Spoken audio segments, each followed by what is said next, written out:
Hi everyone, welcome to the channel. My name is C Chronicles and I post fragrance related content on this platform. If you join us here for the very first time, please do consider subscribing and becoming part of the family, as it helps with the growth of the channel. Now if you're returning, thank you so much for coming back. Also remember to hit the like and share button, guys, while you are at it. Welcome to a rating of my Arabiyat fragrances, from 10 being the least favorite to 1 being, of course, the ones I favor the most from the brand Arabiyat. While I am rating these fragrances, there is no pun intended. Fragrances are subjective. What I may like, you may not, and vice versa. Now, at number 10, guys, I'm gonna have to put Bahia, and this is the Ruby. Okay, this is the Bahia Ruby. This is at number 10 because it's a fragrance that to my nose just feels like a perfume for the sake of being a perfume. There is some rum note in here, strawberry, blackcurrant, and I think it also has blood orange, but it just settles to one of those DNAs that are uniform, umbrella, easy DNAs that, you know, tend to be forgettable, especially by a person like me, because I like fragrances with character in its own, you know, right? It's not a bad fragrance. It's crowd pleasing. The simplicity of it will make it such that a lot of people will love it, but I just put it at number 10 spot because it is one of those that I do not see myself running to buy another bottle if I finish it. Garnet, I thought to put just after Ruby, and if you notice, these two are twinning. Okay, so Garnet is going to be the other one. This one is a little bit intense, right? Also incorporates that note of booze, some fruits and some florals. This one to me feels a little bit closer to opium over red. Okay, and that is a DNA that is okay to me. I love it. I wouldn't say I do not wear garnet. I do, but it's just a fragrance that's there. Okay, it's mostly a fruity, polite scent that gets into the florals, a little bit of some perhaps woods. I don't know, but being true to myself, I had to put these ones, guys, the two of them, at number 10 because they're twins and they really do feel like a continuation of each other. On 9th position, guys, we have Habiba. This is not a favorite of mine. I don't gravitate to it that much. I'm just gonna straight here for you to just remind myself, but I do know that this is an apple scented scent with some green notes. Okay, this does remind me of Eden Juicy Apple. Though it's nice, it's not the sort of nice that I would have rated higher.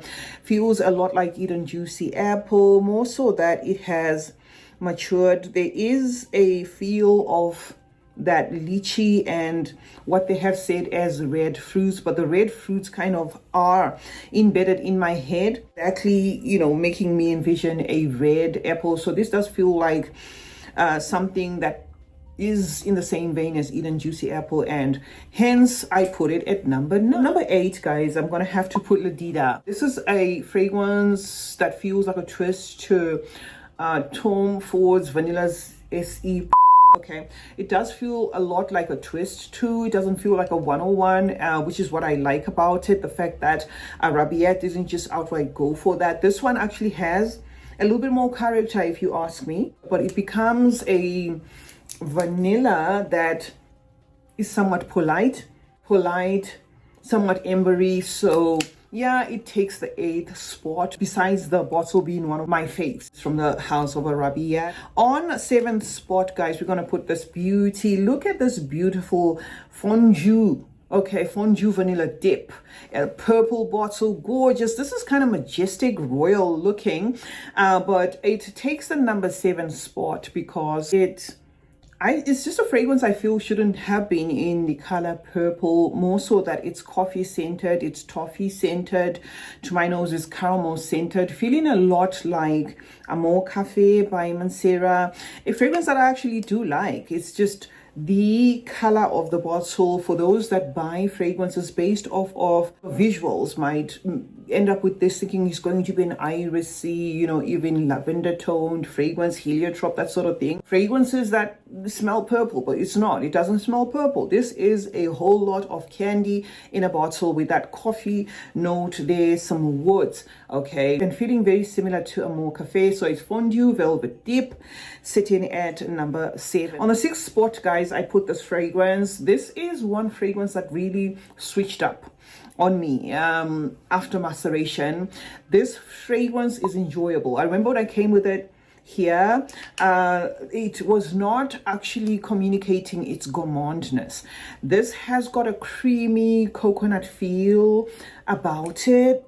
Very beautiful. It is called Nyla Suede, and you would think that perhaps it's going to be masculine and intimidating.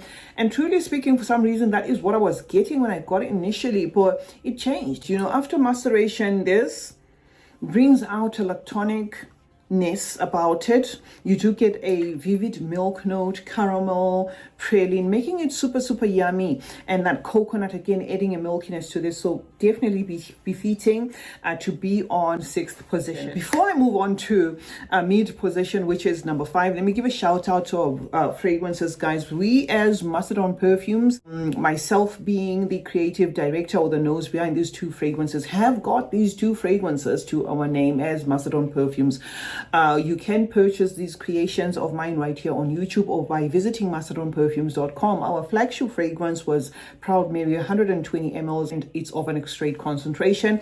And the follow-up fragrance is Numero de, also of an extrait concentration. You can purchase this one on its own, or you can purchase that on its own, or you can take advantage of the combo deal and save money and purchase both. Remember to leave us feedback, as we are now on Fragrantica once you have the 2 fragrances within your collection. Now we are on number 5, and that is midpoint for my rating of the Arabiyat fragrances within my collection. And on number 5, guys, is going to be First Love. Look at this bottle. This is a fuchsia pink, gorgeous scent. This lists the note of peach right there at the top, but what I like about it is, though it lists peach and I think some lemon or bergamot or some citrus of some sort, it does not end up making those the star of the show. Okay, there is going to be an aromaticness that enters into the mix, carrying with it some florals like the jasmine and the violet, and then it dries down to a sweet caramel toned fragrance, and then there's a powderiness there that swoops through again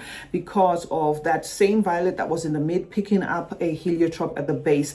Beautiful, beautiful fragrance this is. I believe this one draws inspiration of Kisa One and Only, but I haven't put my nose on that fragrance, so I am rating this one in its own capacity. This is definitely a number 5 worthy fragrance, and one of the beast performing ones that I have here from the house of Arabiyat. At number 4, guys, is a fragrance that if I finish this one, I would definitely repurchase. It's Mad Al Dahab. Arabiyat has got a line of these fragrances. They have a pink one smells like Delina, the other one smells like LV Imagination, if I'm not mistaken. This one stood out for me to keep. I love this one. I believe it has a DNA almost similar to Drunk Lovers by Born to Stand Out, a boozy DNA, but this particular one doesn't list a note of booze. It instead lists a note of mixed spices, amber, patchouli, oud, but I wouldn't call this one an oody scent. This is so unique, so sophisticated, beautifully done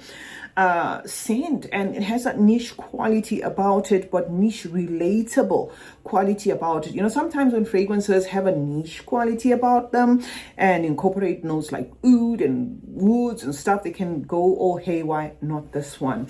And on 3rd spot, guys, I had to give it to Boudoir. This fragrance draws inspiration of Oriana. If you're looking for a fragrance that smells like Oriana, citruses, candy, okay, citruses, candy, marshmallow, all the nice stuff, gourmand, this is gonna do. Okay, so this is Arabiyat's interpretation of that Oriana by PDM, and theirs is called Boudoir Extrait, and it takes number 3 position. On number 2 are gonna be the twins. If you know me, you know I just love these 2 fragrances, guys. Raspberry Ripple as well as Black Currant Lily. Guys, if you can get your hands on either one of these, because they share the same theme, you know, that of being fruity, gourmand, smelling edible, that sort of thing. If you can get your hands on either one of these, because I cannot even choose. I love these fragrances, especially this one. Okay, if I have to, for those who insist, especially raspberry ripple, you know, that marshmallow note in this, the strawberry, the raspberry, the blackberry, the blackcurrant, the caramel. This also has, you know, that blackcurrant, caramel, beautiful fragrances. These are gorgeous, and I just dread at what level they are, because I know that one day I'm going to come and spray one of them and they'll be gone. And I don't know whether these will be easy for me to find, but I absolutely love these. They take the number 2 spot. Then on number 1 spot, drum roll. These are fragrances that are beautiful. I love them. I featured one in a video not so long ago. I'm not sure whether I've posted it or it's coming, but I love Iris. Okay. If there's one Iris that perhaps you're wondering which one to add, I'd say go for this one. Iris L'Absolu. They have the Intense. That one's like an angel shea smell alike. And then they have another one. I'm not sure whether it's a YSL, whatever, smell alike. I am not sure. Okay, so don't quote me on the other one. I know for sure the other one is an angel's shea smell alike, because I had it in my collection. I decluttered it for that reason. But this stayed. This is almondy, it's sweet, it's vanillin, it feels like BDK's Velvet Tonka, and they nailed it. It has a lasting power to match, in as much as this one is a Parfum, because some of their fragrances say Intense. This one says Parfum, but don't get it twisted. This one lasts the most gentle way possible. It's not a fragrance I could compare perhaps with this in terms of presence, or this, because this is loud in terms of presence. But this, it's a fragrance that's comforting to the wearer. You are just going to smell elegant. Love this one. So it's at number 1. And then again at number 1, the last one is going to be Lemon Sorbet. If you've watched my videos, you know I'm obsessed with this fragrance. Yes, it does share similarities with fragrances like Lyra. Some are going to say they get devotion from this, but there is something that Arabiyat did in this that makes it work for me, for my nose. Absolutely love this fragrance.